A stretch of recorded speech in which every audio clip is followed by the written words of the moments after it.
il y a d'autres, quand je fais comme ça, ils disent non, je mets gel sur mon visage. Ce n'est pas du gel. Hein. Donc voilà, c'est pas du gel que je mets sur moi. Donc ne confondez pas. Alors, j'espère que tout le monde va bien. Alors, j'espère que vous allez très bien. Nous allons faire ce petit direct pour se laisser. Il faudrait que ça soit clair. On va se laisser. Nous allons nous laisser. Alors, bonsoir à tous et à toutes. Pour tous ceux qui ne me connaissent pas, je suis l'incontournable guerrier complet tout terrain, l'homme dont on parle, l'homme qui n'a pas fausé, l'homme qui ne marche pas, c'est mon vous pour aussi m'appeler devant la vie.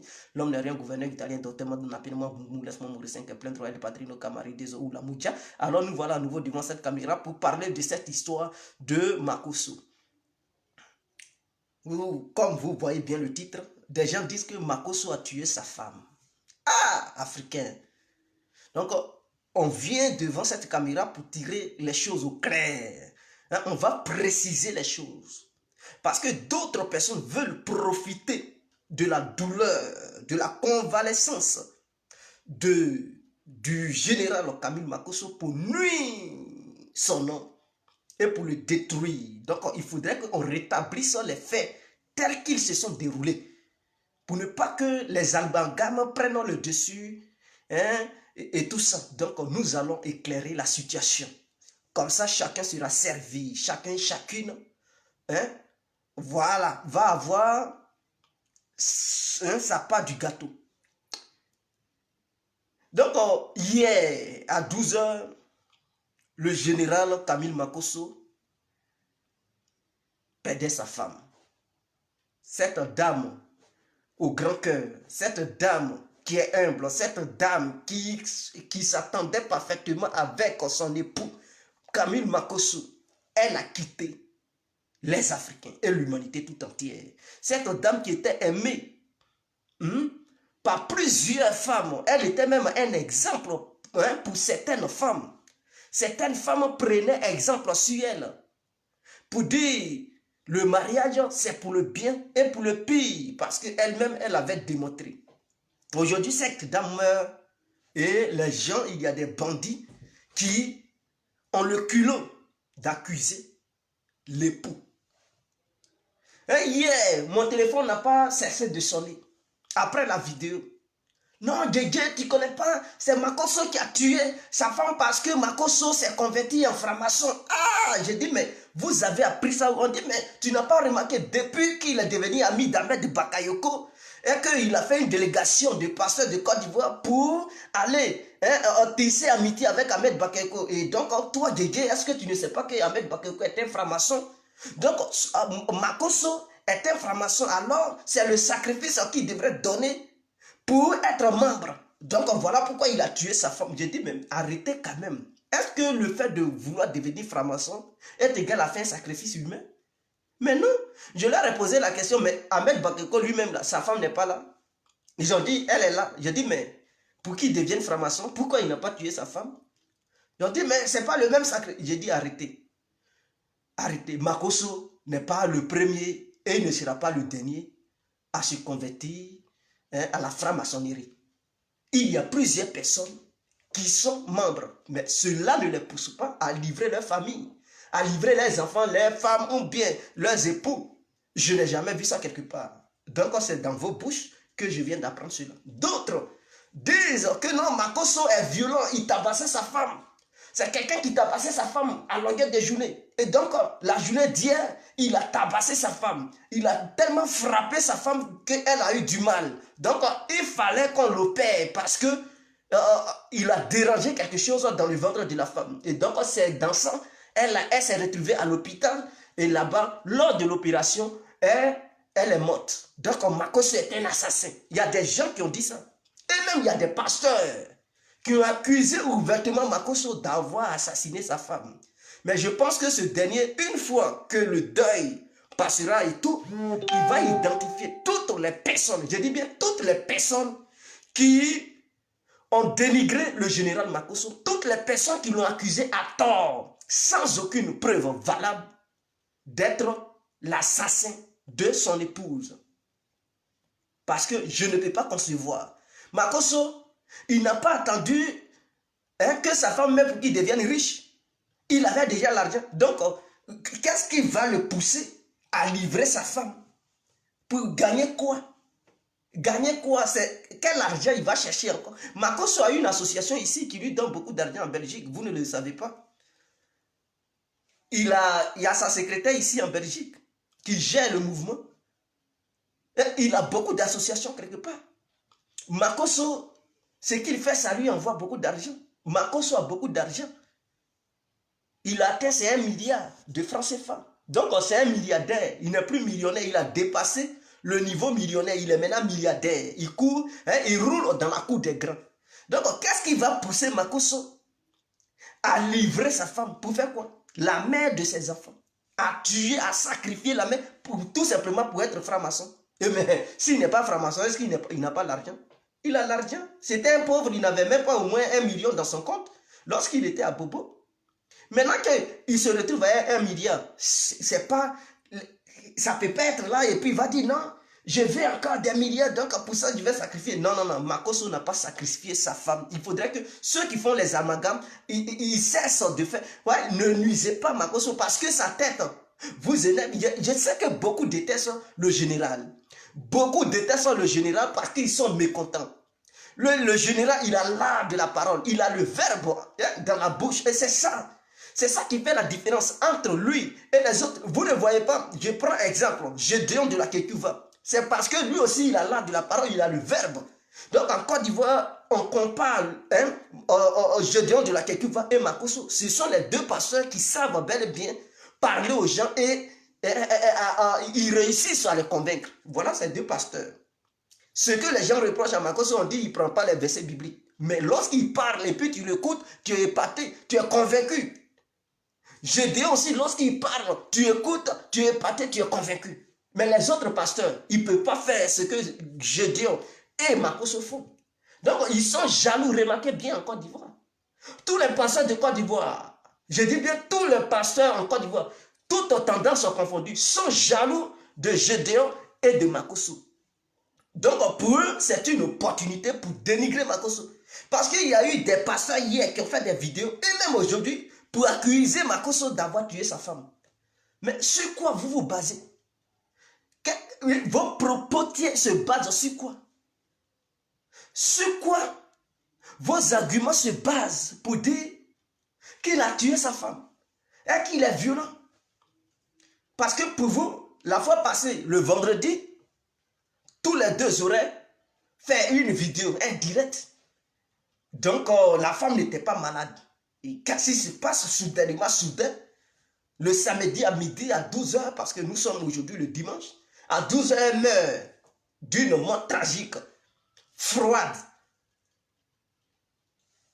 Donc, c'est Makosso qui serait à la part. Écoutez-moi, Makosso n'a pas tué sa femme. Au lieu de soutenir le général, vous passez votre temps à le dénigrer. Est-ce que vous comprenez? Soutenez-le. Ne faites pas du bruit sur la mort de quelqu'un. Soutenez-vous les uns et les autres. Aime ton prochain comme toi-même.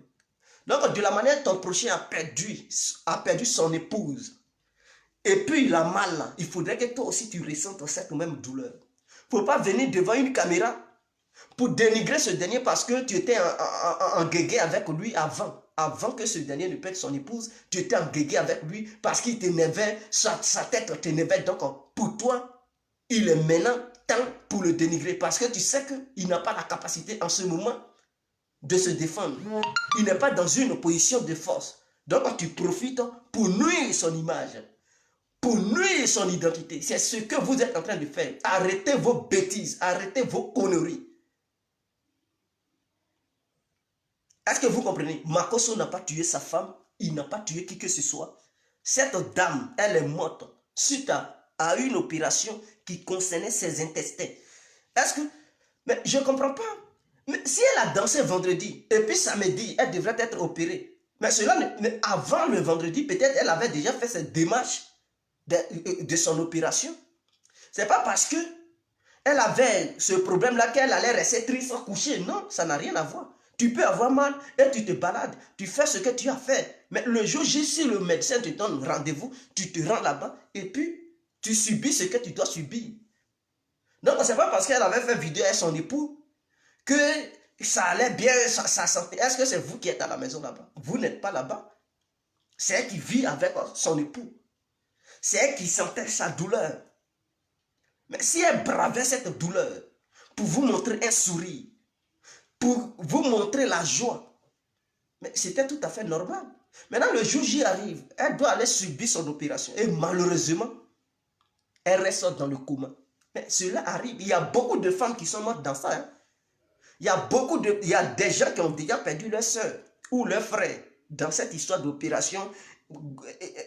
Parce que son intestin, ça concernait ses intestins en fait. Bon, il y avait une partie de ses intestins qui était gros que les autres. Donc ça lui créait des problèmes.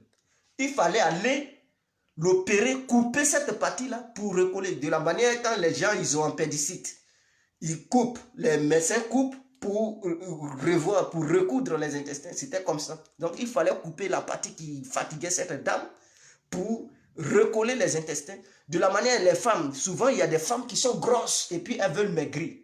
Donc elles s'en vont couper elles s'en vont dans les hôpitaux, on coupe leurs intestins pour ne pas qu'elles mangent encore beaucoup. Comme ça leur permet de maigrir. Est-ce que vous comprenez? Donc ça existe. Couper intestin, ce n'est pas aujourd'hui que ça a commencé. Mais il faut avoir la maîtrise pour pouvoir le faire. Parce que il y a assez de risques. C'est dedans que se trouvent les déchets. Je vais parler terre à terre. Caca là, ça se trouve là-bas. Donc si tu fais l'erreur de couper, puis ça s'épapille dedans, la personne meurt. Donc il faut une certaine maîtrise pour ne pas que tu coupes en coupant pour ne pas que les déchets s'épapillent dans le ventre de l'individu. C'est ça le vrai problème. Voilà pourquoi, pour faire ces genres d'opérations, pour faire ces genres d'interventions, il faut vraiment des professionnalistes, une maîtrise pas possible. Mais ça peut arriver quand c'est un jour, même le grand expert des experts, il peut intervenir ce jour-là et puis ça peut aller mal. Il peut ne pas comprendre quoi que ce soit parce que c'était ton jour. Donc cette dame, malheureusement, elle allait chercher la guérison dans cette clinique. Et lors de cette intervention, il n'y a pas eu de mal.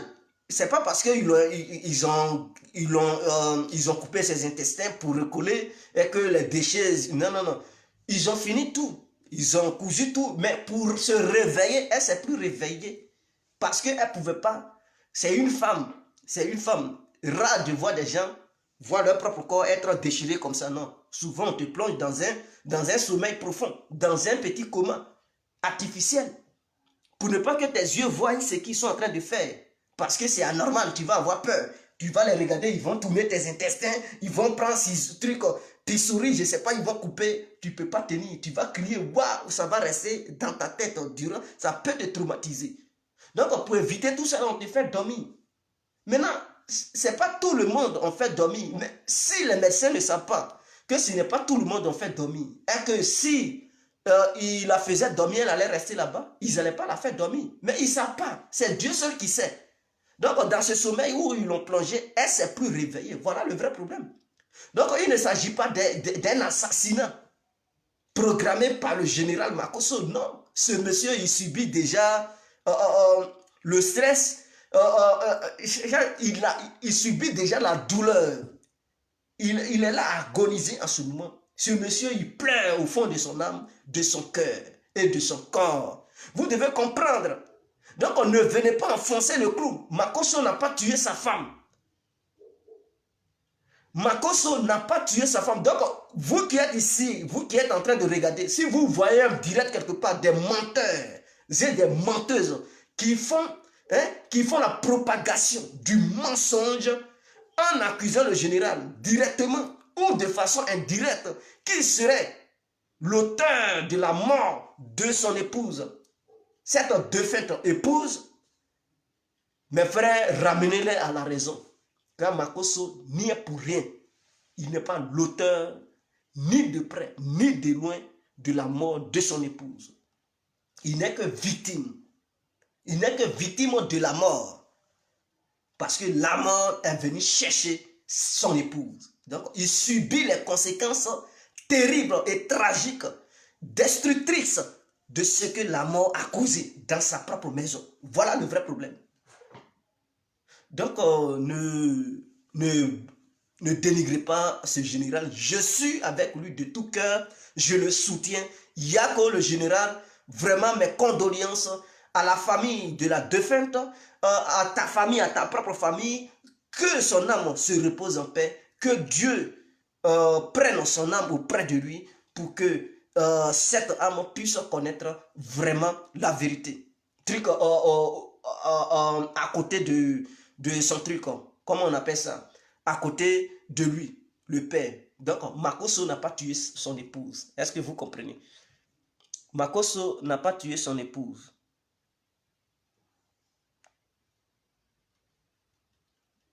Makosso n'a pas tué son épouse. Donc, Yaya, arrêtez vos conneries. Arrêtez la divulgation du mensonge à travers les réseaux sociaux. Les Blancs n'ont pas créé ces réseaux sociaux dans le but de foncer encore le clou, dans le but de tuer vos prochains. Parce que le fait de faire comme ça, Makosso, il va se sentir vraiment... Vous ne savez pas dans quel cas il vit en ce moment. Vous ne savez pas ce qu'il subit. Est-ce qu'il a la conscience tranquille en ce moment? Est-ce que son cœur est en paix? Est-ce qu'il est sur les pieds en ce moment? Vous ne savez pas ce qu'il subit en ce moment et vous êtes là l'accusé. Mais ça peut le pousser à se suicider. Mais s'il se suicide, ça sera votre faute. Est-ce que vous qui l'accusez là, avez-vous des preuves? C'est parce que le général, il est sentimental. Sinon, si c'est quelqu'un d'autre, il va porter plainte contre vous. Il va vous amener devant Adou Richard pour que vous vous justifiez sur la base sur laquelle vous vous basez pour l'accuser d'être l'auteur de la mort de son épouse.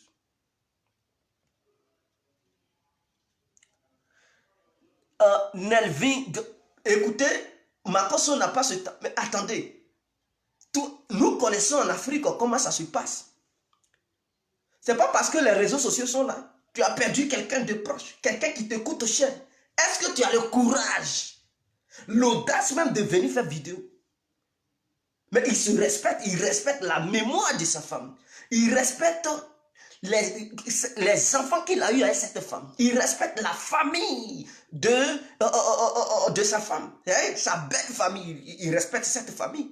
Makosso ne peut pas se permettre de venir devant une caméra pour justifier quoi que ce soit devant les Africains, non, il va se justifier. Pourquoi? Vous, dans tous les cas, vous le savez déjà que l'épouse du général est morte.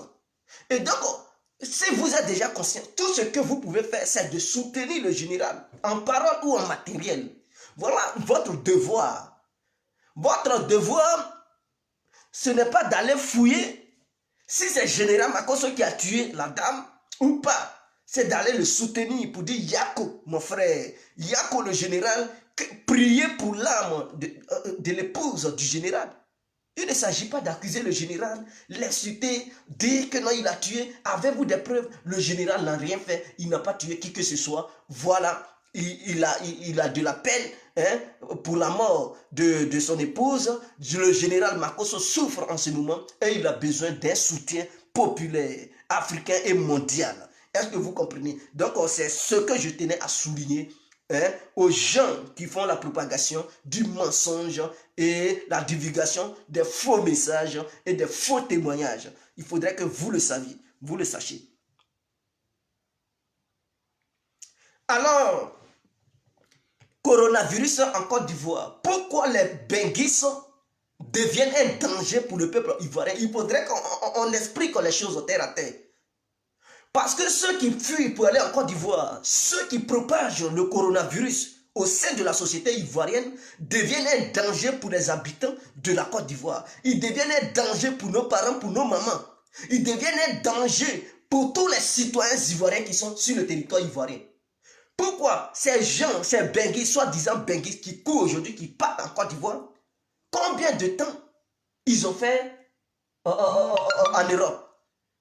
Mais ils ont duré en Europe ici. Ces gens, il y a d'autres qui ont duré, il y a d'autres qui n'ont pas duré. Mais ces gens ont passé leur temps à dénigrer la Côte d'Ivoire. Quand ils parlent de la Côte d'Ivoire ici, à l'étranger, on dirait que la Côte d'Ivoire pue. On dirait que la Côte d'Ivoire est devenue le Kouraba de toute l'Afrique et même de l'humanité tout entière. Ces gens ont passé leur temps à dénigrer la Côte d'Ivoire. Non, le système sanitaire est mauvais. Et ceci, c'est le dernier système sanitaire qui n'a jamais existé sur cette terre. Et que la Côte d'Ivoire n'a rien. Ceci, cela. Ok, il n'y a pas de souci. Vous avez bel et bien critiqué. Même moi-même qui vous parle, j'ai critiqué ce système sanitaire. Vous qui avez critiqué cela, il y a d'autres même qui se permettent d'aller voir même certains hommes politiques pour aller vendre, pour aller dénigrer, nuire l'image de la Côte d'Ivoire, nuire l'image de notre belle nation. Aujourd'hui, on dit qu'il y a coronavirus chez les Blancs. Chez les Blancs où ils sont, là où ils ont fait de la propagande, on dit que les Blancs sont les meilleurs. Ils ont les meilleurs systèmes sanitaires du monde. Les Blancs sont les premiers, les vrais scientifiques. Les Blancs en matière de science, ils sont numéro 1. Ceci, cela, blanc et ceci, blanc et cela. Les gens vivent bien en Europe, en Amérique, partout. Ok, il n'y a pas de souci. Mais on dit qu'il y a coronavirus. Ces Blancs qu'ils ont tant vanté, ils sont incapables de maîtriser ce virus.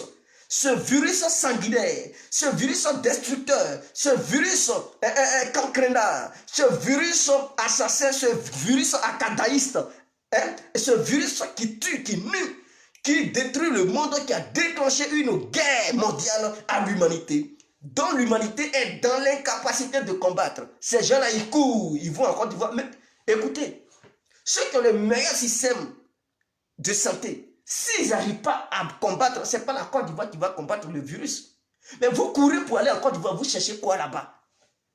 Oh, vous avez nuit, vous avez détruit, vous avez sali le nom de ce pays. Maintenant, vous partez là-bas. Avec le coronavirus, vous partez partager ça à ceux qui sont là-bas. Mais pourquoi vous êtes aussi méchants? Vous partez partager ça là-bas, là-haut. Si ces gens-là tombent malades, qui va les sauver? Vous-même, vous savez que le système n'est pas bien. Le système sanitaire en Côte d'Ivoire n'est pas bien. Vous courez un coronavirus. Mais les cas détectés en Côte d'Ivoire, ce sont les benguistes qui ont amené ça là-bas. Le coronavirus, ça n'existait pas en Côte d'Ivoire. Ce sont des gens qui ont fui l'Europe, l'Amérique, qui ont pris ce virus-là, qui ont pris cette maladie pour aller partager ça à nos parents là-bas. Chers parents ivoiriens, vous qui êtes en Côte d'Ivoire, ce n'est pas parce qu'il est benguiste, ce n'est pas parce qu'il vient de l'Amérique, des États-Unis d'Amérique que tu vas te coller à lui. Mon frère, ma soeur, ils sont remplis de coronavirus. Ma soeur, si un benguiste te drague, il faut fuir. Il est rempli de coronavirus, il va te partager ça. En retour, tu vas aller partager ça à toute ta famille. Ta grand-mère qui te tient tant à cœur, elle risque de mourir à cause de ce benguiste que tu viens de croiser. Ton grand-père que tu aimes tant, tu risques d'aller le contaminer. Il risque de mourir à cause de ce fameux benguiste. Ma soeur, évite les benguistes en ce moment. Les benguistes ne sont pas les bienvenus en Côte d'Ivoire. Les benguistes sont un danger potentiel. Sont un danger potentiel. Ces benguistes sont, comment je dois les qualifier? Ils font de l'attentat microbien en Côte d'Ivoire. Parce que ce sont des attentaïstes, des gens qui font de l'attentat. Ils prennent des virus pour aller exploser la Côte d'Ivoire. Vous trouvez cela normal? Mais ils ne sont pas différents des terroristes, des djihadistes. Tu ne peux pas prendre une infection pas possible dont le remède n'a pas encore été trouvé pour aller partager ça à tes parents. Mais tu es un criminel. Ils ne sont pas différents des criminels. Restez ici en Europe. Vous ne nous voyez pas, nous les autres, on est ici. Parce que moi, comme ça, je ne peux pas me permettre. Peut-être je suis infecté ou pas, je ne sais pas. Je vais aller prendre ça pour aller au village. On bien à Abidjan. Il a contaminé ma mère, que j'aime tant. Et puis elle va périr dans cette histoire de corona. Mais qui sera responsable? Mais c'est moi. C'est moi. Oh, je sais que le système sanitaire n'est pas trop ça. Je ne peux pas me lever, aller contaminer ma famille. Mes proches, parce que je sais que si je débarque là-bas, des gens qui me connaissent vont crier Guégué, ils vont oublier l'histoire de coronavirus. Guégué, ils vont se coller à moi. Et imaginons que je suis un porteur, je vais distribuer ça aux gens. Vous trouvez cela normal? Mais étant conscient de ça, Guégué préfère rester sur place. Si c'est la mort, que ça vienne. Mais si ce n'est pas mon jour, je ne partirai pas. Je ne mourrai pas. Le jour où Dieu va décider, c'est là que je vais partir. Donc voici la vérité.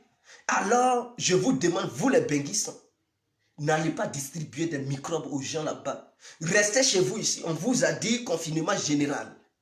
Le confinement est généralisé en Europe. Donc, restez chez vous à la maison que d'aller contaminer les pauvres Africains qui sont en Afrique là-bas, qui n'ont pas demandé coronavirus. C'est vous qui avez emmené le virus là-bas. Donc, garde à vous. Vous les benguistes, nous les autres, on est bien placés pour critiquer le pouvoir si on doit le faire. Mais vous là, arrêtez de critiquer encore le pouvoir. Parce que si jamais vos déplacements, l'exode que vous êtes en train de faire sur notre pays, notre belle nation, s'il y a des dégâts pas possibles, vous serez tenus pour responsable. Ce n'est pas Alassane, on va voir, hein, c'est vous. Ah oui, c'est vous. Parce que si Alassane ne mettait pas des avions à votre disposition pour vous emmener en Côte d'Ivoire, vous serez les premiers à dire « Oh, Ouattara ne veut pas, il nous dégage, nous sommes Ivoiriens. » Mais vous oubliez, on vous isole encore, c'est tout un problème. Vous voulez faire exploser l'endroit où ils vous ont mis. Oh, pourtant, vous êtes rempli de maladies, de microbes. Et c'est vous là qui partez partager ces microbes. En Afrique, et précisément en Côte d'Ivoire.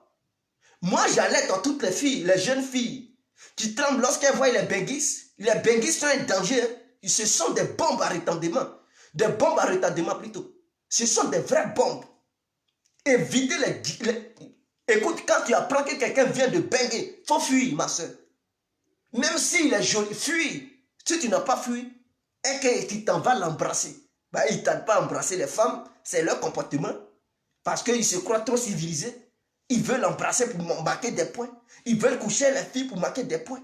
Tu t'en vas embrasser un tel individu qui vient de benguer, rempli de coronavirus. Ça, on attrape ça par voie nasale et orale. Est-ce que vous avez compris? Par le nez et la bouche. Voilà pourquoi on vous demande de porter masque. Enfermer, emballer vos narines et vos bouches. Mais toi, tu vas quitter là, aller embrasser Benguis. Parce qu'il est un Benguis. Parce que pour toi, il a les zéros. Tu vas prendre coronavirus pour amener ça chez toi à la maison, à domicile.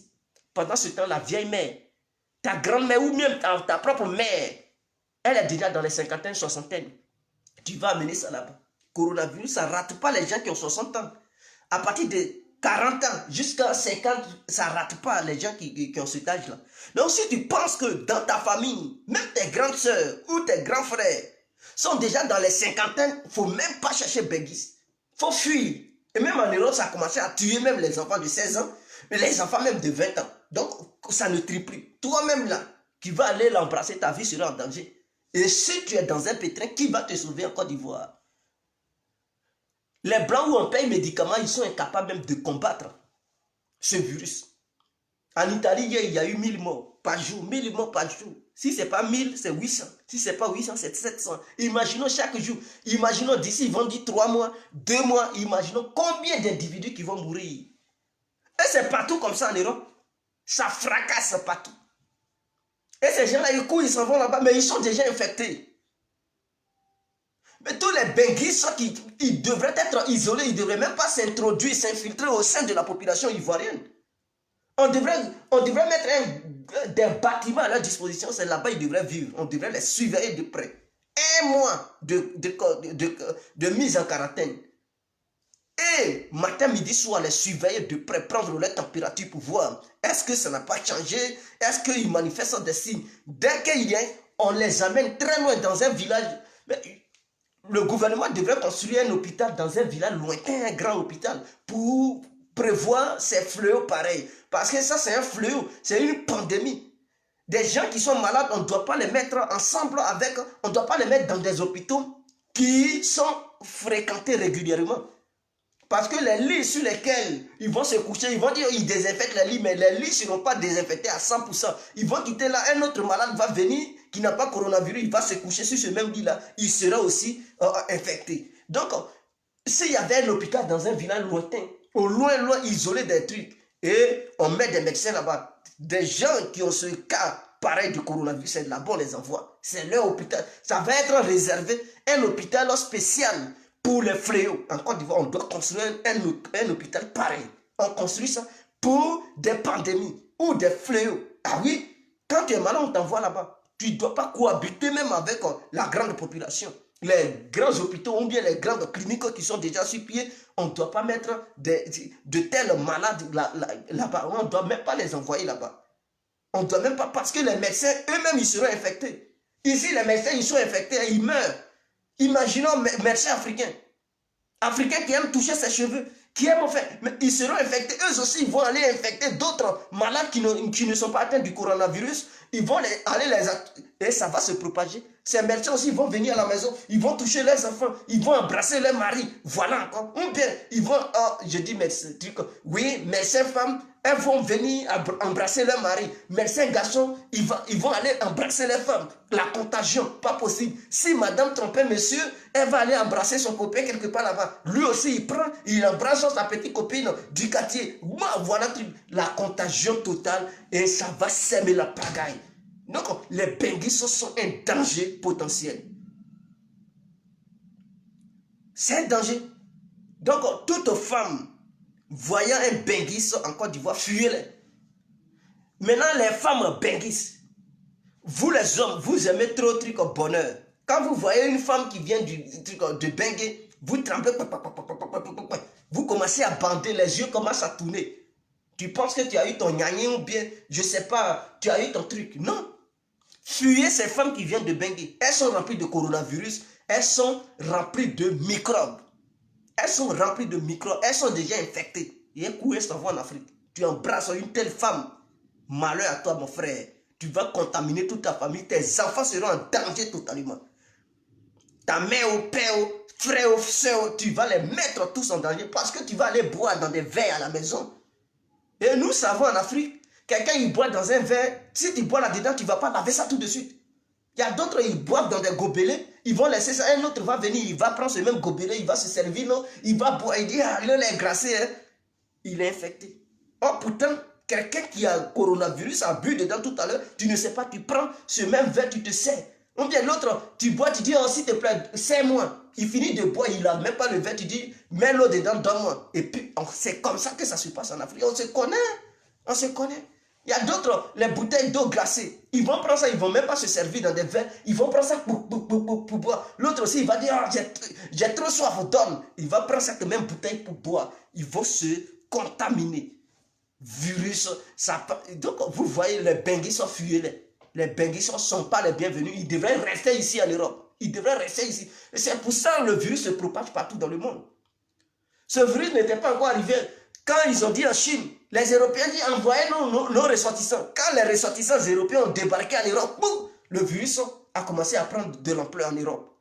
Les Américains aussi, oh, ils ont rapatrié leurs ressortissants qui étaient en Europe pour les amener en Amérique. Ils ont fermé les frontières. Boum, le virus a vu le jour aux États-Unis. En tout cas, partout, ce sont les migrants, les immigrés là. La diaspora qui se déplace, c'est le virus en fait. C'est la diaspora, les jeunes de la diaspora de chaque pays, ce sont eux qui se déplacent avec ce virus. Sinon, ce n'était pas en Côte d'Ivoire. Ce virus n'était pas en Côte d'Ivoire. Ils ont commencé à découvrir ce virus là-bas quand la jeunesse ivoirienne vivant à la diaspora a commencé à fuir, à immigrer en Côte d'Ivoire. C'est là qu'ils ont découvert ce virus-là. Est-ce que ce virus, ce fameux coronavirus, parce qu'il paraît qu'il y a plusieurs coronavirus, ça se mute, ça change. Donc, on dit coronavirus, mais c'est au pluriel, puisqu'il y a, dans coronavirus, il y a plusieurs virus. Est-ce que vous comprenez? Donc, essayez, le gouvernement n'a qu'à stopper maintenant les Ivoiriens qui veulent partir en Côte d'Ivoire, ils n'ont qu'à les bloquer là-bas. Parce que c'est ça, ce sont eux qui sont les vrais dangers. Il faudrait qu'ils n'ont qu'à rester, faut pas ils vont les accepter en Côte d'Ivoire. Ils n'ont qu'à rester là où ils sont. Ils n'ont qu'à rester là. Faut plus le gouvernement va dire non, n'acceptez plus. C'est des gens, ils sont déjà contaminés. Et ils sont un danger potentiel pour la population ivoirienne. Si le gouvernement ivoirien veut réellement épargner les Ivoiriens de ce virus et limiter la propagation de ce virus, que le gouvernement arrête de faire entrer la jeunesse ivoirienne se trouvant en Europe et en Amérique ou en Chine, là où le virus fait déjà mal. Arrêtez de les reprendre. Ou soit vous les prenez, mais isolez-les. Mettez-les très loin de la ville, ou bien écartez-les même des autres Ivoiriens. Il ne faut même pas, ils vont rentrer en contact avec. Et j'ai vu Au sein de l'INGS, il y a des gens qui ont filmé. Soit disant, on dit, bon, ce sont les benguistes qui sont arrivés, on les a mis en tas là-bas. Mais ils n'étaient même pas écartés. Hein, ils se touchaient, ils étaient tellement entassés. Hein, quelque part, ils se touchaient, ils parlaient, chacun parlait dans le visage de l'autre, mais avec ça là. Imaginons que parmi eux, d'autres sont infectés, d'autres ne sont. Mais ils vont se contaminer tous avant de sortir même de l'ING. Et tous, ils seront contaminés. Et là, au moment où ils seront contaminés, ils vont dire, bon, ils ne sont plus contaminés, ils vont les faire sortir. Voilà un danger qu'ils vont lâcher au sein de la société ivoirienne. Donc, l'État ivoirien doit revoir ça. Parce que ceux que j'ai vus là-bas, là, ils ne sont même pas séparés. Il n'y a même pas une distance d'1 mètre. Une distance de sécurité entre eux. D'1 mètre ou bien, je ne sais pas. Ils sont collés, coincés, et puis ils parlent. Et puis ils sont rassemblés en groupe. Mais imaginons que parmi eux, infectés, ça sera la catastrophe. Eux tous, ils seront infectés au sein même de cette INGS, qui se trouve à Makori, je pense. Parce que c'est là-bas, ça y est, j'ai fait Makori. INGS se trouve à Makori. Ils sont là-bas, entassés là-bas. Et après, vous allez les faire sortir. Mais ils vont se contaminer là-bas avant de sortir. Et s'ils sortent, imaginons les loups que vous allez lâcher au sein du peuple ivoirien. Ils vont aller rejoindre leur famille. Quand les familles vont les voir, ces familles seront tellement contentes. Oh, dadayo, dadayo. Ils vont les prendre, les embrasser. Voilà le coronavirus qu'ils vont transmettre à leur propre famille. Les copains, les copines du quartier ou bien du village vont attendre, ils vont courir. Adou, adou. Ils vont s'embrasser, les accolades. Voilà le coronavirus. Donc, c'est de ça que j'ai peur. Voilà pourquoi j'alerte dans le gouvernement ivoirien de revoir ce côté-là. Parce que nous, Africains, on est tellement bizarres. On est tellement bizarres que si on ne nous surveille pas de près, on risque de créer vraiment l'irréparable. On va créer l'irréparable. Et donc, il faudrait que le gouvernement prenne des vraies restrictions. Parce que les benguistes de nos jours sont devenus un danger au sein de notre population. Ils prennent la maladie, les microbes, et ils fuient l'Europe, ils savent partager ça. Depuis qu'ils sont arrivés en Côte d'Ivoire, le taux de contamination ne fait que grimper. Hier, il paraît qu'on était à 101. Aujourd'hui, je sais que le bilan a encore grimpé. Depuis que les benguistes sont arrivés en Côte d'Ivoire, le coronavirus ne fait que monter.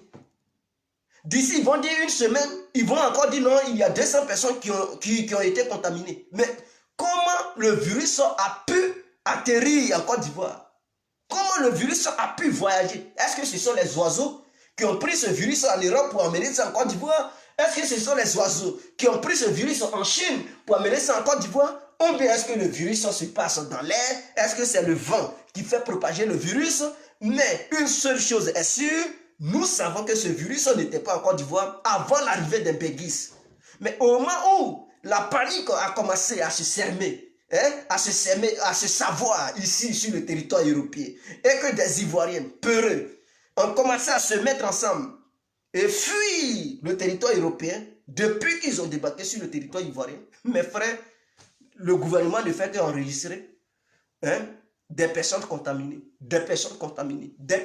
Parce qu'avant que le gouvernement ne décrète le couvre-feu, ces benguistes qui ont débarqué en Côte d'Ivoire, imaginons les boîtes de nuit ont été envahies, les maquis ont été envahis, les garbadromes ont été envahis, les restaurants ont été envahis. Donc ces gens-là ont fréquenté des gens, ils sont allés danser. Ces gens-là sont allés coucher avec les sœurs ivoiriennes. Ils sont allés coucher avec leurs sœurs. Ces gens-là, ils avaient leurs copines. Donc, ils se sont croisés. Ils ont eu à faire beaucoup de choses avant le décrétement du couvre-feu. Donc, ces gens-là ont déjà contaminé. Ils ont retransmis le virus à certains Ivoiriens, certaines Ivoiriennes. Des filles benguistes qui ont débarqué en Côte d'Ivoire, qui ont déjà leurs copains là-bas, qui sont allés faire l'amour avec ces gens-là, qui les ont embrassés, ont transmis le coronavirus à ces jeunes Ivoiriens qui, eux, ils n'étaient pas toujours contaminés, qui étaient dans leur coin tranquillement, mais puisqu'ils ont des copines qui sont en Europe, dès qu'elles débarquent là-bas, mais la même nuit là, c'est chaud, mais ils vont s'embrasser, ils vont faire l'amour, mais imaginons, voilà la contamination. Ce pauvre, il ne sait même pas que madame porte un virus parce que il voit madame, elle en pleine forme. Donc, il ne peut même pas imaginer un instant qu'elle soit malade. Puisqu'en Europe, on dit ceux qui sont malades, ils n'arrivent pas à respirer, ils sont en soins intensifs, il y a des appareils qui leur permettent de respirer. Donc, en voyant sa soeur ivoirienne qui débarque en Côte d'Ivoire, qui est en pleine forme, qui crie chou, chou, mais il pense qu'elle est en pleine forme, elle n'a pas corona. Or, pourtant, elle est porteuse du virus. Elle-même, elle ignore qu'elle porte le virus, puisqu'elle n'a même pas fait son test avant de partir en Côte d'Ivoire. Ici, pour faire des tests, c'est tout un problème. Elle n'a pas eu à faire son test avant de débarquer en Côte d'Ivoire. Elle débarque en Côte d'Ivoire, puisqu'elle ne ressent pas les symptômes du corona. Donc, elle pense qu'elle est en pleine forme. Elle pense qu'elle est en bonne santé. Et suite à ça, elle va aller coucher avec des gens qu'elle connaît déjà, qui sont peut-être ses copains. Elle va leur transmettre le virus.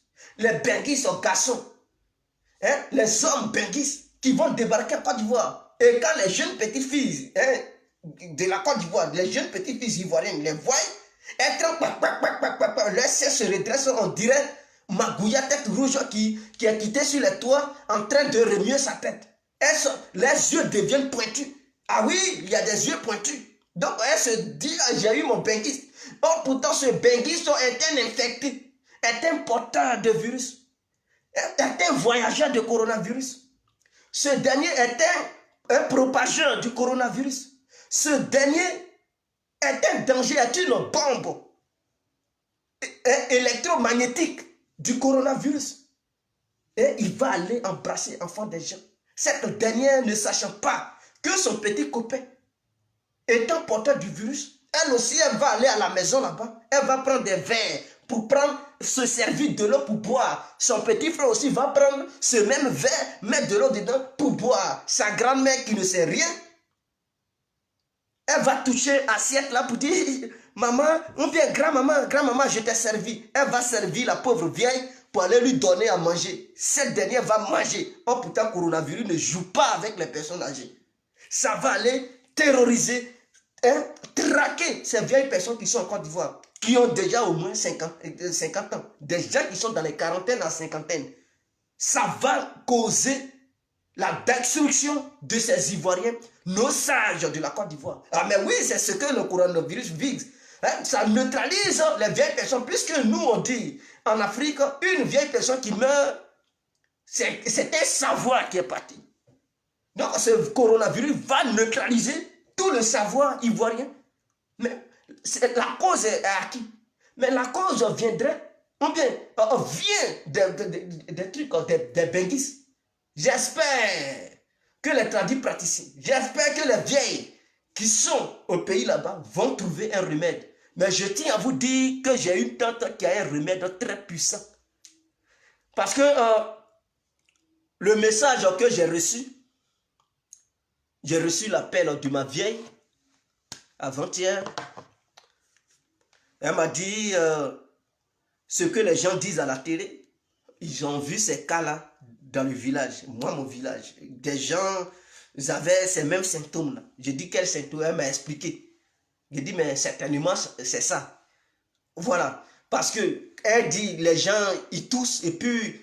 ouais, ils sont essoufflés pour respirer. Ça fait comme ça, ils ont du mal à respirer. Et puis, ils disent qu'ils ont maux de tête. Ah bon. Or, pourtant, ici en Europe, on dit que c'est la même chose, les symptômes du corona. Mais j'ai une tante, elle a un médicament qui est très très puissant. Je ne sais pas, mais vraiment, si les gens ils prennent ça, même quand tu as tuberculose, il y a des toux là. Quand tu tousses, tu t'arrêtes pas, jusqu'à même tu tousses le sang.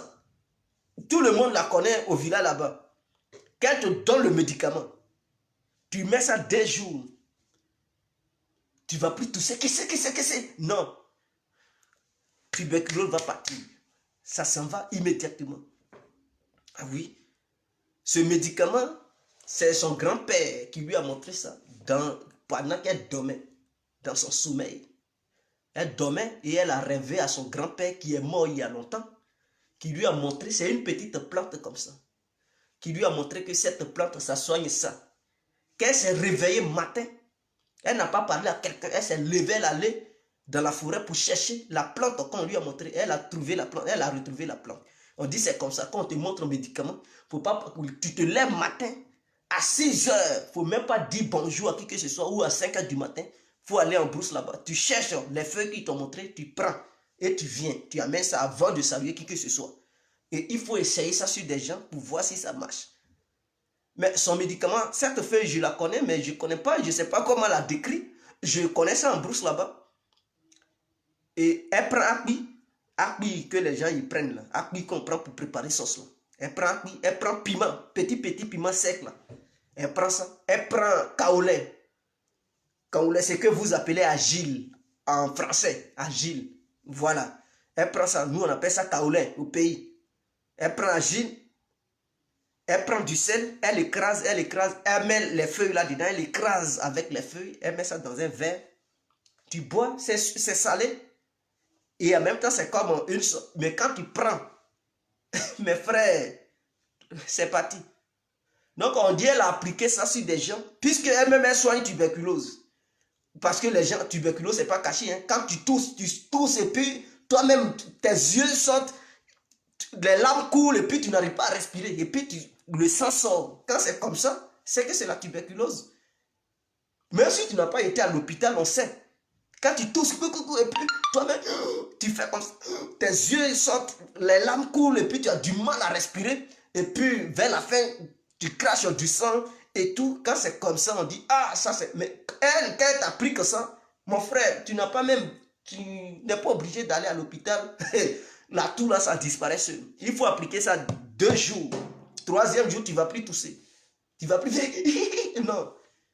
2 jours, 3 jours, tuberculose est parti. Tu t'en vas, tu la salues, tu lui donnes son poulet.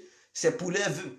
Quand elle te fait ça, tu lui donnes son poulet et puis c'est fini. Quand tu n'as pas poulet, tu lui donnes ses 15 francs. 10 francs et puis 5 francs. Tu lui donnes. Maintenant, au cas où tu as poulet, tu lui donnes son poulet. Donc on dit, elle a appliqué ça à des gens qui étaient atteints des symptômes dont les blancs parlent ici, mais ils ont retrouvé la guérison. Donc peut-être, moi, puisqu'ils n'ont pas été à l'hôpital pour identifier si c'est coronavirus ou pas, mais en tout cas, on dit qu'il y avait des gens qui avaient ces symptômes, mais quand ils ont pris ce médicament, ils n'ont plus ça. C'est parti, ça a disparu, ils sont en pleine forme, ils vont au champ. Donc voilà un peu, donc c'est ce que je tenais à dire. Que peut-être il y a des gens en Afrique qui connaissent ces médicaments, qui peuvent permettre aux gens d'être sauvés. Voilà. C'est parce que ces médicaments, il n'y a pas de scientifiques pour approcher ces genres de personnes pour travailler sur ces médicaments et donner ça autre truc, autre à lui pour que ça devienne des piqûres, des sérums, je ne sais pas. Voilà. Sinon, c'est des médicaments que on peut, les médecins, les scientifiques peuvent travailler pour rendre ça des médicaments traditionnels à devenir des médicaments modernes. Chris Brahan One. Bonsoir frère. Niamke de Divo. Merci à vous. Diom Amor. Alors, donc voici un peu ce que je tenais à dire. Abonnez-vous sur Info Afrique. Ne venez pas regarder et puis fuir. Cliquez sur j'aime. Il suffit de cliquer, tu ne payes pas d'argent. Ça ne te prend pas l'argent, c'est gratuit. Cliquez sur j'aime là, ça te coûte combien mon frère? Faut mettre j'aime, tu cliques sur j'aime et puis tu es abonné en même temps sur Info Afrique. Au moins, lorsqu'il y a un petit direct, tu es au courant. Tu es au courant, tu seras là. Partagez aussi la vidéo. Partagez aussi la vidéo. Donc, c'est ce que je tenais à dire. Le gouvernement ivoirien doit cesser de faire rentrer les Ivoiriens de la diaspora parce que ce sont eux qui envoient le virus en Côte d'Ivoire. Ce n'est pas quelqu'un d'autre. Ce n'est pas blanc. Parce qu'on n'a qu'à arrêter de se mentir. Ce n'est pas blanc qui a amené le virus là en Côte d'Ivoire. Ce sont ces Ivoiriens qui quittent, qui fuient partout là, en Amérique, parce que c'est chaud. Ils préfèrent rentrer au pays pour aller se cacher dans les villages. Parce que pour eux, les villages sont des garanties contre ce fameux virus. Donc ils veulent aller se cacher dans les villages et tout. Ou bien ils ne veulent pas trop dépenser. Parce que le confinement pousse les gens à aller dépenser beaucoup dans des supermarchés. D'ici, ils vont faire 3 mois à la maison sans travailler. Ils savent qu'ils vont saigner.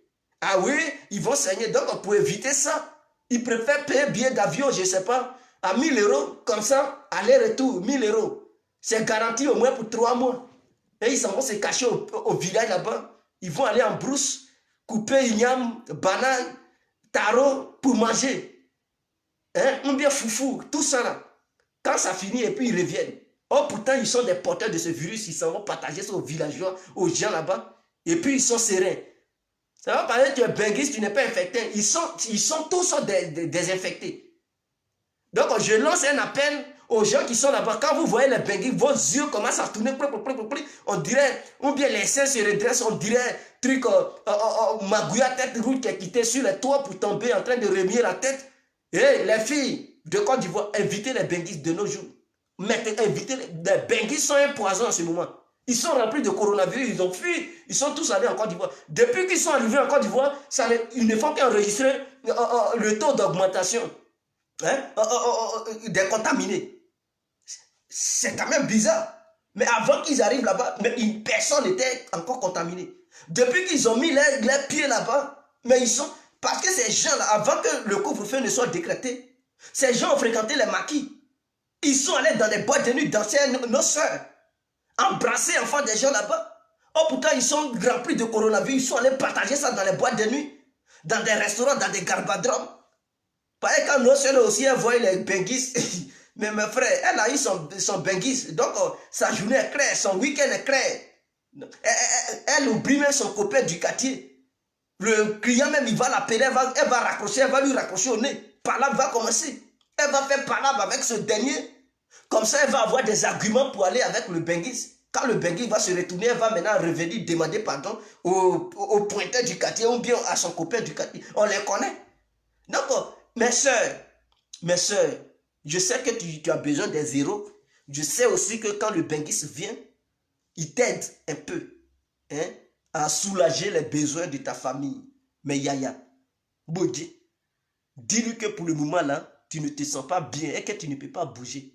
Même s'il dit chou, je suis là, il faut lui dire là où je suis au village. Même si tu es Abidjan, fais-lui croire que tu es déjà un truc au fond d'un village quelque part là-bas. Et que tu allais donner coup de main à ta grand-mère qui est au village. Pendant ce temps, tu es Abidjan et lui. Et vite, on te le croiser. Si on dit maintenant, le couvre-feu est levé et que tout va bien maintenant, dans ce cas, tu peux maintenant lui dire, chou, je viens d'arriver à Abidjan, tu es où? Il va, mais tu vas lui dire, je voulais te faire la surprise. Oh, pourtant, tu étais à Abidjan. Comme ça, vous allez vous croiser, faire ce que vous avez à faire. Mais pour le moment, c'est un danger, ma soeur. Il faut le fuir. Maintenant, les jeunes filles qui quittent en Europe ici, qui ont déjà leur petit pointeur à Abidjan, elles aiment bien ça. Elles sont ici et puis elles causent les mecs qui sont à Abidjan. Elles font déjà le programme, je viens chou. Qu'elles viennent, elles s'en vont payer hôtel. Elles invitent les mecs là-bas. Oh, pourtant, ces mecs-là sont mariés. Et puis, elles les invitent dans les hôtels. Ceux aussi, quand ils voient les femmes benguistes, je ne sais pas, leurs cheveux se redressent, on dirait des ours qui ont vu une proie. Et ils sont derrière ces femmes-là comme des esclaves. Parce que pour eux, ce sont des benguistes. Ils s'en vont tromper leur copine avec cette dernière. Ils vont aller s'embrasser quelque part dans un hôtel que cette dernière aurait commandé quelque part à Cocody ou bien à Sinou ou à Bietri. Je n'en sais rien. Ou bien à Makori. Qu'elle va quitter là, elle va aller encore embrasser sa propre copine qui est dans le quartier ou bien sa femme. Celle qui est venue de Paris pour aller là-bas, elle va aller te contaminer. Tu vas aller embrasser en face des gens, la pauvre fille qui est au quartier là-bas qui ne t'a rien demandé, qui ne t'a pas demandé de maladie. Tu vas aller embrasser en face des gens, tu vas lui donner coronavirus. Elle aussi, elle ne sait pas. Puisqu'il n'y a pas de test pour savoir si les gens sont contaminés ou pas. Elle va aller à la maison trouver ses parents, sa grand-mère qu'elle aime tant, son grand-père qu'elle aime tant, sa mère qu'elle aime tant. Parce que peut-être sa mère dans les soixantaines ou dans les 70aines, tu ne sais pas. Peut-être son grand... Elle va aller là-bas, elle va prendre des verres pour se servir de l'eau glacée, pour boire. Parce qu'en Afrique, quand l'autre boit, il ne prend pas la peine de nettoyer le verre, de laver le verre. Parce que l'eau est coûteuse. Donc si un boit, si c'est pour prendre l'eau dans le robinet pour nettoyer, mais la facture va augmenter. On sait que la sauce dessus ne rentre pas. Nos parents qui ont chacun un robinet chez lui. Donc il ne lave pas. Quand un boit dans un verre, le verre n'est pas tout de suite lavé. Un autre va prendre, il va se servir dedans, il va boire. Souvent même les bouteilles d'eau qu'ils mettent dans les frigos, il y a d'autres, ils prennent, ils ne se servent pas dans un verre, ils prennent la bouteille même, ils boivent et puis ils ferment, ils remettent dedans. Un autre va venir, il va prendre cette même bouteille, il va mettre ça sur sa bouche, infection n'est pas infection. Et c'est ça que je crains. Quand cela va déborder, on va accuser Ouattara. Mais ce n'est pas Ouattara. Ce n'est pas Alassane. Nous allons accuser cette fois-ci les Benguis. Que tu sois Benguis, FPI, Benguis, RRDR, Benguis, PDCI, Benguis, musulmans, Benguis, chrétiens, Benguis et Benguis, vous êtes tous coupables. Vous êtes responsables de ce qui va arriver au peuple ivoirien. Moi, c'est ce que je vois. C'est comme ça que je vois les choses. Ce n'est pas un problème du gouvernement d'Alassane pour dire c'est Alassane qui a permis à ce que le coronavirus arrive. Non, ce sont les Benguis qui ont amené ça là-bas. Parce que ça n'existait pas avant l'arrivée des Benguis en Côte d'Ivoire. Depuis qu'ils ont mis pied là-bas, mes frères, coronavirus ne fait que s'abattre sur le peuple ivoirien. Ça augmente, ça augmente. Nos limites. Nos limites. Ils ne font que servir le virus aux gens. Et j'ai peur. J'ai peur que Dieu ait pitié de ce peuple ivoirien. Nous-mêmes qui sommes ici, on vit du jour au jour. Parce que rien n'est garanti. Peut-être là où je vous parle ici, vous allez dire, ah, c'est la dernière vidéo de Guégué. Et qu'il avait fait un direct, mais il n'y a pas longtemps, Guégué avait fait. Et c'est ça. C'est ça le vrai danger. Donc nous prions toujours Dieu pour que Dieu ait vraiment pitié de nous, pour qu'il nous protège contre cette fameuse pandémie qui détruit, qui a eu une âme destructrice envers les humains, qui a déclenché cette guerre invisible, mais vraiment sanglante envers les humains, qui eux, ils sont incapables de se défendre. Ils font tout, mais malheureusement, ce virus prend le dessus. Ça est là, nous malmener sur tous les plans. On crie, on crie, c'est mou. Donc, nous prions Dieu pour que un être humain puisse trouver réellement le remède à travers la révélation de Dieu. Dieu n'a qu'à montrer le médicament à quelqu'un qui pourra sauver l'humanité tout entière. Parce que c'est la découverte d'un seul individu qui pourra sauver le monde entier. Vraiment, ce n'est pas facile. Mais il ne faut pas les Benguis vont rentrer au pays. Ils peuvent rentrer au pays s'il n'y a pas de truc de coronavirus. Ce n'est pas une guerre des armes où il y a les kalash. Au moins, si c'est une guerre où on dit il y a les kalachnikovs, les bombes, là on peut dire Benguis et tout Ivoirien vivant à l'étranger, dont leurs vies sont menacées, rentrez en Côte d'Ivoire, vous allez partir vous cacher dans les villages pour ne pas vous faire tuer par ces gens qui se livrent à ces guerres. Mais là on dit microbe. Tout le monde, à peu près, en Europe ici, tout le monde est infecté. Tout, je dis tout le monde. Il y a des gens qui sont porteurs, mais dont les symptômes ne se manifestent pas. Mais pendant ce temps, ça ne se manifeste pas chez toi parce que tu as des anticorps puissants. Ton organisme n'est pas vraiment vulnérable à ce virus pour pouvoir te mettre au tapis. C'est-à-dire sur le lit, te faire clouer sur le lit. Mais pendant ce temps, toi qui es le porteur ou la porteuse de ce virus, mon frère ou ma soeur, tu peux aller voir ta copine ou ton copain. Tu peux lui transmettre ce même virus qui ne t'a rien fait. C'est-à-dire, toi, ça ne te met pas KO. Mais l'autre, puisqu'il est sensible, de la manière dont ton corps est, tu es résistant ou résistante, l'autre n'est pas comme ça. Tu vas lui transmettre ce virus, il va mourir tout de suite. Tu as quitté là, une semaine après, on va t'appeler, ah, je suis malade, on dit, la personne est morte. Oh, le rêve vient de ta part, mais sans le savoir. Tu n'as pas fait semblant. Mais oh, pourtant, c'est toi qui lui as transmis ce virus et ce virus l'a tué. Mais tu n'as pas fait ça sciemment. Tu n'as pas fait ça consciemment. Tu as fait ça de façon inconsciente. Et c'est ce que nous reprochons au truc. C'est-à-dire si tu tiens réellement à ta famille, toi, Benguis, si tu aimes tes soeurs, tes frères, ta mère, ton père, tes oncles, tes cousines, tes cousins, tes trucs et tout, tes petits, je ne sais pas, tes petits, je ne sais pas. En tout cas, si tu aimes réellement ta famille, tu ne peux pas te permettre, en ce moment-là, de courir aller en Côte d'Ivoire. Tu t'en vas chercher quoi là-bas? Tu n'as pas pitié de ta famille?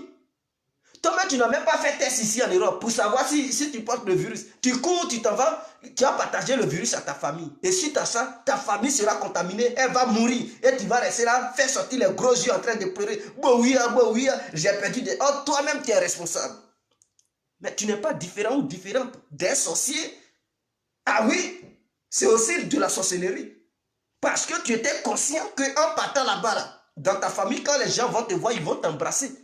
Les gens seront tellement contents, ils ne t'ont pas vu, ça fait longtemps. Quand il va venir, oh, tante, oh, tonton est venu, tonton.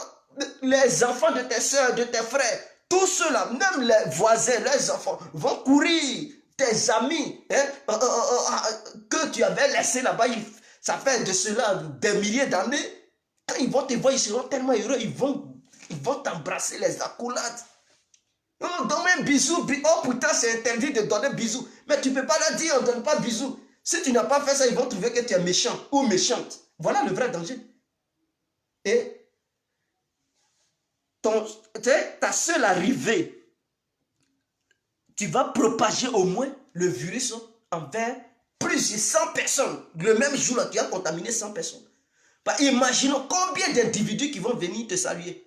Mais si tu salues un, tu ne vas pas aller laver tes mains pour saluer un deuxième. Non, pas ils seront alignés. Tu vas saluer lui. Ah, c'est comme bisou, bisou. Il va quitter l'autre bisou. Tu les contamines. En une fraction de seconde, tu vas contaminer 100 personnes. Ces gens aussi vont aller, ils vont contaminer d'autres. Mais vous pensez qu'avec ça, le virus va finir? On va lui... Mais couvre-feu, ça ne sera rien. Ça ne sera rien. Il va faire couvre-feu, mais c'est une mesure qui est bien. Quand même, ça limite le déplacement des uns et des autres. Je n'en disconviens pas. Ça limite au moins.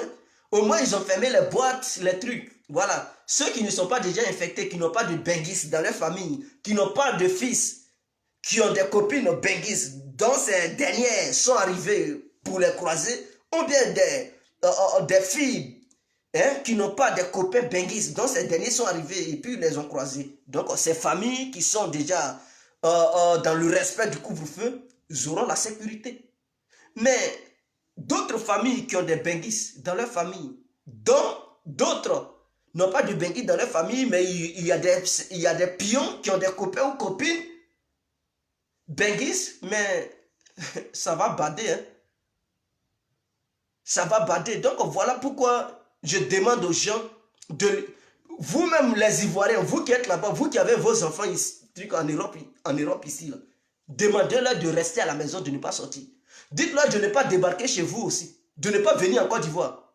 Parce que non seulement, on sait que vous vous inquiétez de vos enfants qui sont ici parce que c'est la catastrophe ici en Europe, je n'en disconviens pas.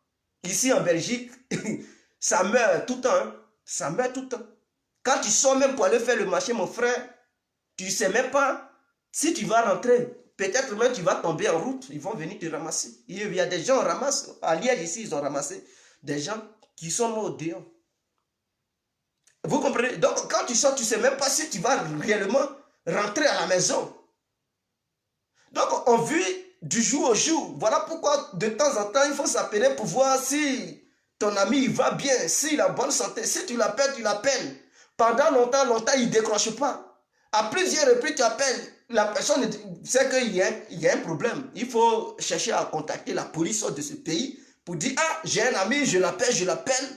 Je l'écris, mais il ne voit jamais mes messages, ça ne me met pas vu. Ça ne répond pas aussi mes appels. Donc, si vous pouvez aller regarder là-bas, parce que voici son numéro, si vous pouvez le retrouver, ou bien son adresse, c'est clair. Donc, il est bien de le faire. Mais dites à vos enfants de ne pas rentrer en Côte d'Ivoire.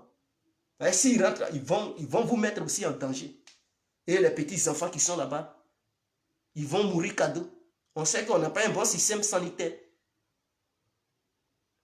Ceux-mêmes qui devraient nous aider, eux-mêmes, ils sont bloqués ici. Il manque de médecins. Je tiens à vous dire, la France manque de médecins en ce moment. Les Italiens même, il y a d'autres médecins, ils fuient. On dit aux États-Unis, il y a des médecins, quand on leur demande de venir, ils fuient. Parce qu'ils ont peur d'être contaminés. Là, il y a des médecins, même quand on les appelle, ils ferment leur téléphone, ils ne veulent même pas aller au boulot. Parce qu'ils savent que là-bas, c'est chaud. Puisque beaucoup meurent. En Italie, on dit qu'il y a d'autres médecins qui désertent, ils fuient, ils s'en vont à la maison. Donc, il y a des médecins qui fuient.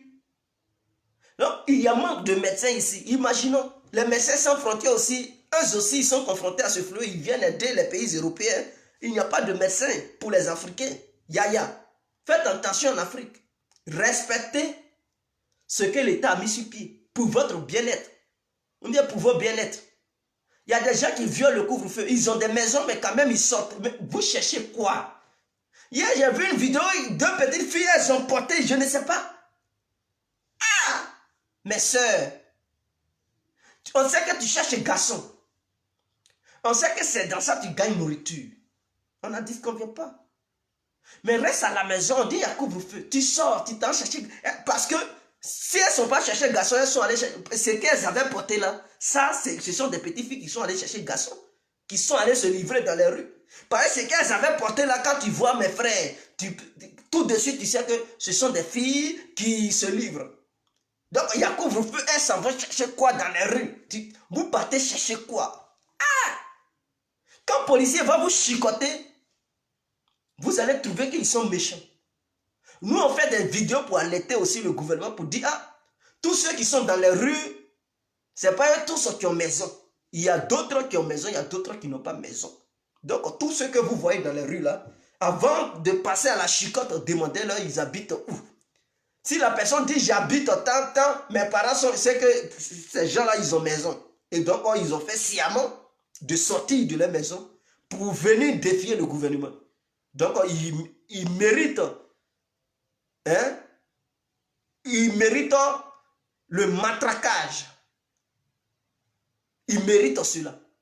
Dès lors que tu dis que tu as une maison et tout, on te voit en mini, tu t'en chercher quoi? À 22 h, tu es danger pour mini. Tu es calé dans une rue, on te demande, tu dis que tu es quitté au loin. On te dit couvre-feu, c'est à 21 h. Tu cherches quoi au 2 à 22 h? Et puis elles ne cherchent pas à rentrer, hein. Elles sont dans les rues à attendre garçons. Vous êtes sérieuse là? Ah! Mais ce sont ces genre de petites filles là qui propagent. Elles vont aller croiser quelqu'un qui est déjà infecté. Ils vont faire ce qu'ils ont à faire. Elles vont aussi quitter là, elles vont aller chez... Elles n'ont pas un seul copain, elles ont plusieurs copains. Elles vont aller croiser leurs différents copains, partager le microbe, partager... Ah, nia! On doit vous fesser, hein, vous les petites filles là. Chacun mérite au moins 20 coups, 20 coups. Vous connaissez les coups de policier. Fesser les fesses là. Quand elles vont rentrer à la maison, quand on va leur demander de sortir, elles vont refuser. Même si elles sont en galère, elles ne vont pas vouloir sortir pour aller chercher le garçon encore. C'est une manière aussi de les redresser. Pour leur dire, ne cherchez pas garçon. C'est une manière aussi de les redresser. Parce que peut-être leurs parents ne les redressent pas à la maison, mais la rue va les redresser. Chicoter les 20 coups, 20 coups. Une fille qu'on attrape dans les rues en train de se vendre, on dit il y a couvre-feu. Elle doit se coucher, les policiers doivent les fesser au moins 20 coups de trucs de matraque. Bia. Si elle touche ses fesses, ça recommence. C'est ce que notre maître nous faisait. Et quand il te chicote et puis tu mets tes doigts, tu frottes. Il recommence. Si c'était à 10 coups, et puis c'était destiné à 20 coups, dès que tu touches, ça veut dire qu'il n'a rien fait encore. C'est maintenant il commence encore de te... Il remet le compteur à zéro. Il ne faut pas toucher l'endroit où il te tape pendant 20 coups. Si tu touches 19e coup, tu mets tes doigts, il dit c'est 0 coup. Et puis il recommence 1, 2, 3, juste il compte encore. Il faut faire ça à ces petites filles-là. Chicoter sa propre. Quand elles vont aller à la maison, pour s'asseoir même, elles auront du mal, elles vont rester couchées. Elles vont respecter le couvre-feu. Maintenant, les jeunes qui sont dans les rues, qui se jouent les brouteurs, à cause des trucs, comme on appelle cybercafé, ils ne respectent rien. Ils sortent pour aller taper clavier, causer blanc, ou bien leurs copines qui sont en Europe ici. Les petites filles aussi qui sont... Écoutez, si la police vous attrape, vous méritez aussi 20 coups. Puisqu'on ne peut pas vous amener à la maca, mais vous méritez 20 coups chacun. On doit vous fesser correctement. Et vous demander de rentrer. Si vous violez, on doit vous redresser parce que vous mettez la vie des gens en danger. Christ, mais respecter les femmes, mais je les respecte, je n'ai pas insulté les femmes. De la manière que j'ai parlé des femmes, je parle aussi des mecs, on doit les fesser. Moi-même, je suis un homme. Mais quiconque viole, qui a une maison, qui a un domicile, parce que je veux que la police fasse la différence entre ceux qui sont sans domicile et ceux qui ont des domiciles. Parce que on sait qu'en Côte d'Ivoire, il y a sans-abri, assez de sans-abri. Donc, si la police, on ne leur pose pas de vraies questions pour savoir, est-ce qu'ils ont des endroits où dormir, et ils commencent à passer à l'acte, au chicotage, je pense que la police va faire beaucoup d'erreurs. Parce que tu vas beau les chicoter, ils seront toujours dans les rues. Puisqu'ils n'ont pas de maison. Donc à chaque fois qu'ils vont les voir, ils vont les chicoter. Ils n'ont pas de trucs d'habitat, ils n'ont pas de maison. Ils vont faire comment?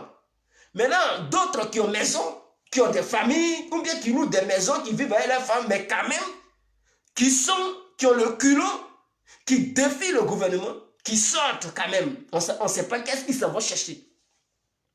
Imaginons si c'était autant de guerre, ils allaient vous fusiller cadeau. Ils vont dire qu'ils ont tué des trucs des civils.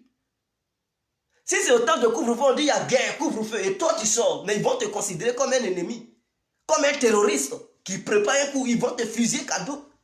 Ben, le noir est toujours comme ça. Quand on lui dit couvre-feu, il ne respecte rien.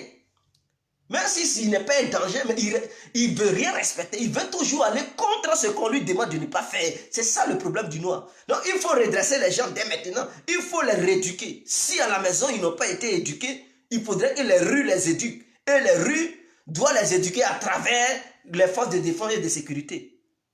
Et précisément les policiers. Ils doivent les redresser. Femmes comme garçons, chicotez-moi ça. Fessez-moi ça, 20 coups propres.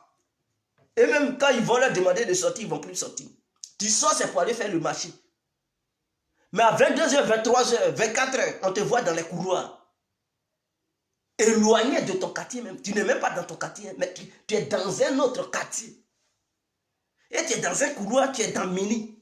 On dit toi, tu es dans des badins. C'est toi qui as les abdos, une poitrine de Gaulle à montagne. C'est toi qui montres ça. Mais tu cherches quoi la nuit? On doit te chicoter pour te montrer tes limites. Qu'on dit leur est grave, ta poitrine de Gaulle à montagne, tu dois montrer ça à tes frères et sœurs, ou bien à ta femme ou ta copine, à la maison. Ce n'est pas dans les rues que tu vas venir agacer les gens. On t'attrape dans les rues, on doit te mater. Quand tu vas repartir à la maison, tu vas dire, c'est toi-même qui vas conseiller à tes parents de ne plus sortir. Nathalie Jupiter, bonjour, bonsoir, chouchou, coucounou. Gros bisous, je t'embrasse fort. Elle est tellement bien, cette dame.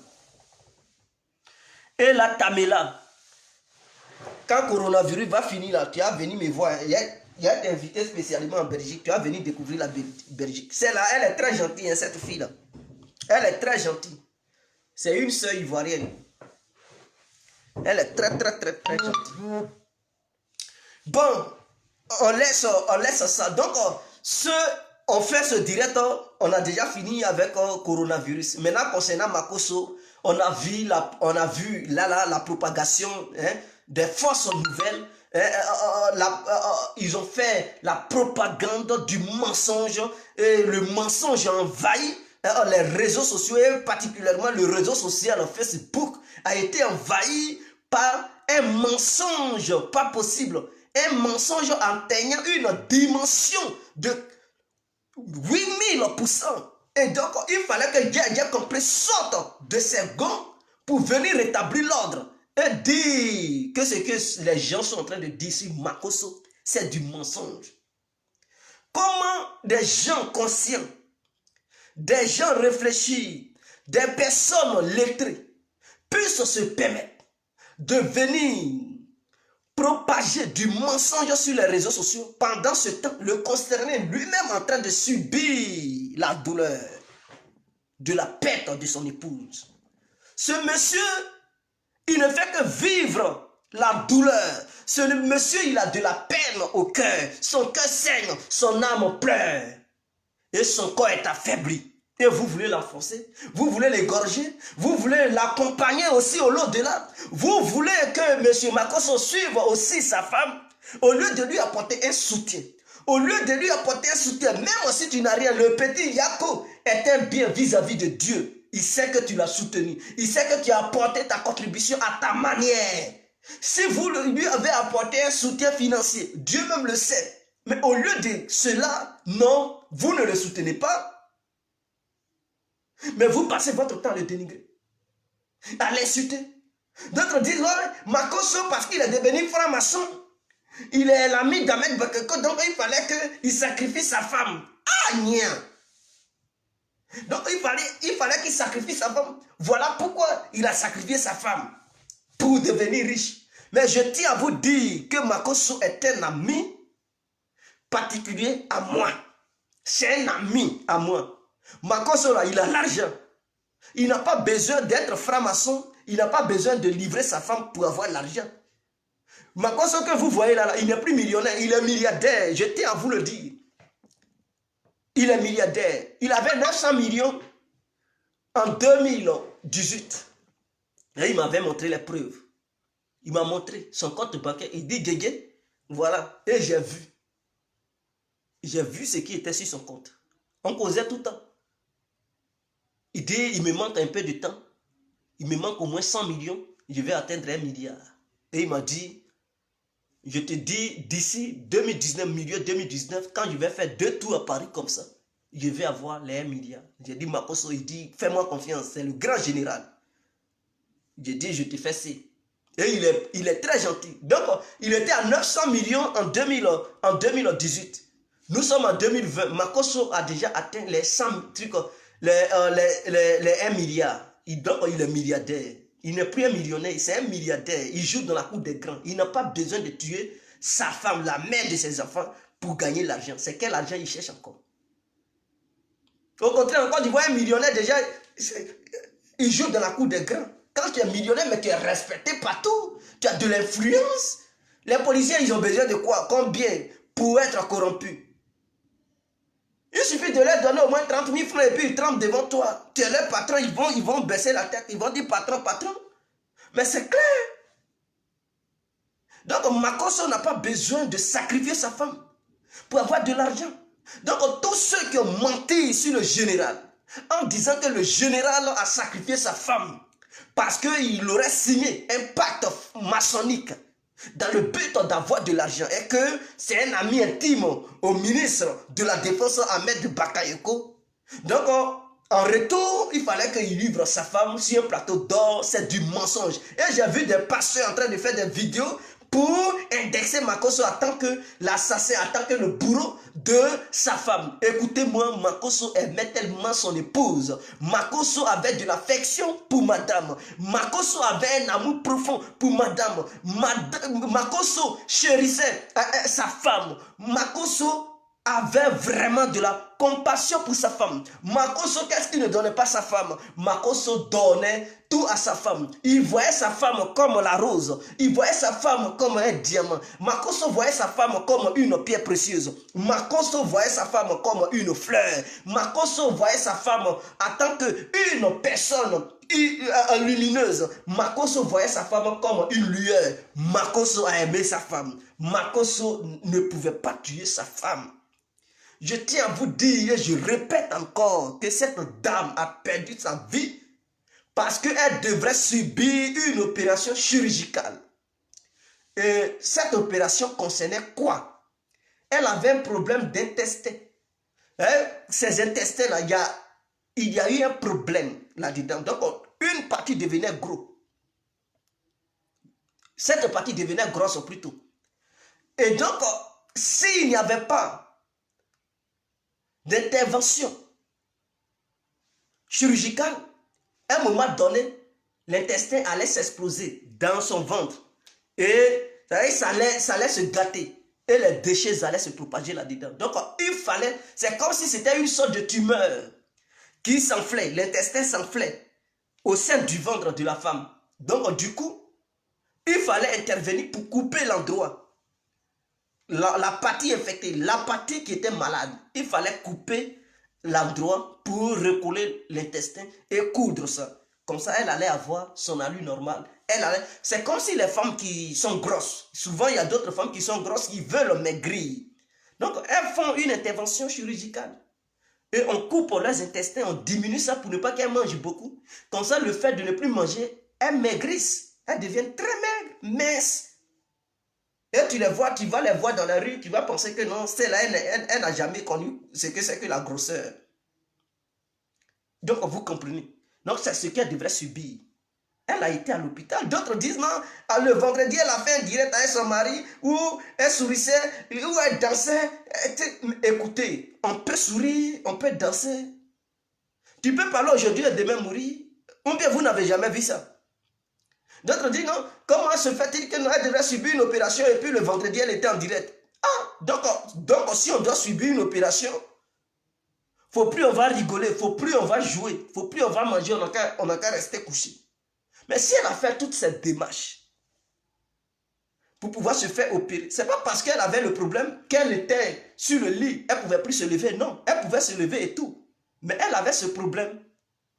Donc, elle avait fait toutes les démarches nécessaires pour pouvoir subir l'opération. Et donc, l'opération était programmée pour le samedi. Hier samedi, là, c'est là l'opération était programmée. Donc, ce qui ne lui empêchait pas de s'amuser un peu le vendredi. C'est comme ça, elle s'est amusée. Elle a fait le direct avec son époux pour égayer ceux, leurs fidèles, qui leur font confiance. Parce que ce sont des monuments quand même, on ne peut pas le nier. Ce sont des exemples en Afrique pour des gens qui veulent faire des business pour avoir de l'argent, pour des gens pour avoir au moins confiance en Dieu. Mais ce sont des exemples, des monuments, des références. Donc, à chaque fois, il leur faille faire une petite vidéo pour redonner l'espoir à ceux qui n'ont plus l'espoir. C'est très important. Voilà pourquoi elle se forçait à faire des vidéos. Elle ne pouvait pas rester devant la caméra pour pleurer. Non. Elle n'est pas une pleurnicheuse, s'il vous plaît, mes frères et sœurs. Donc, vous devez le savoir. Donc, cette dame, elle s'est rendue à l'hôpital comme toute autre personne. On l'a fait endormir. Et elle a été plongée dans un coma artificiel. Parce que tu ne peux pas ouvrir tes yeux pour regarder dans ton ventre les intestins qui vont. Non, tu seras traumatisé. Suite à ça, tu seras obligé d'aller voir un psychologue. Mais pour éviter ça, il faudrait qu'on te fasse dormir. Donc, étant dans ton sommeil, tu ne vois pas ce qu'ils sont en train de faire sur ton corps. Au moment où tu te réveilles, ils ont déjà fini, la partie est déjà cousue. Donc, tu ne fais que prendre le traitement.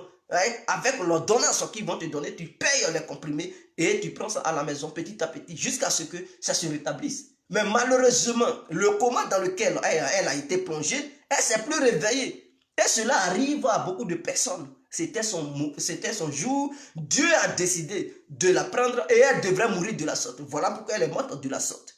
Donc ne venez pas, Yaya, Bodje, s'il vous plaît, ne venez pas distraire les gens. Ne venez pas mentir aux gens. Ne venez pas propager de fausses nouvelles. On appelle ça fake news. Parce que vous détestez Makosso. Vous haïssez le visage de Makosso. Parce que c'est qu'il a, vous n'avez pas ça. Parce que Makosso a l'oratoire.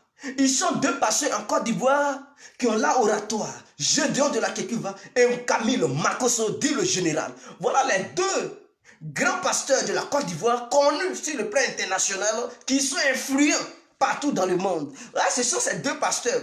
Donc, ces deux pasteurs sont jalousés par les autres pasteurs de la Côte d'Ivoire et même des gens qui ne sont pas aussi pasteurs. Parce qu'ils voient que ceux-là, ils ont de la notoriété sur certaines personnes. Voilà le vrai problème. Donc, quand il paie une partie de sa cote, il faudrait que ça soit clair. Parce que c'est l'une de ses parties qu'il a perdue.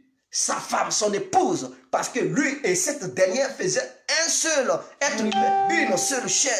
Et il a perdu une partie de sa chair. Et vous venez l'enfoncer. Vous faites comme si vous étiez là compati à cette douleur qu'il subit en ce moment. Or, derrière ça, vous avez un petit couteau pour lui trancher la gorge. Et je dénonce cela, je condamne cela.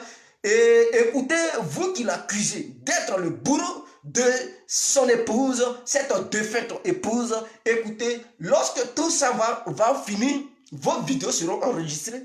Il va porter plainte contre vous et vous allez vous justifier devant le procureur Abdou Richard. Parce que c'est anormal d'accuser un individu qui a perdu quelqu'un qui subit la douleur, qui est stressé, qui est angoissé. Vous voulez le pousser à se suicider? Imaginons qu'il n'a pas le moral tranquille. Et vous faites cela, mais il peut aller se suicider. Il va se donner la mort. Arrêtez ça. Arrêtez ces conneries-là et mettez fin à ça. Ne troublez pas les gens. N'agacez pas les gens. Makosso général, je suis avec vous de tout cœur. Mes condoléances à ta famille et à ta belle famille. Que Dieu garde l'âme de votre épouse. Que Dieu lui ouvre la porte du paradis pour qu'elle puisse aller s'asseoir au paradis. car elle a fait beaucoup de choses sur cette terre. Grâce à elle, beaucoup de filles, beaucoup de femmes ont eu confiance à Dieu. Beaucoup de femmes se sont converties au christianisme. Elle a fait beaucoup de choses. Elle a régné aussi sur la terre. Au nom de Jésus, que le paradis lui ouvre ses portes. C'était l'incontournable qui a compris. On est ensemble. Ciao.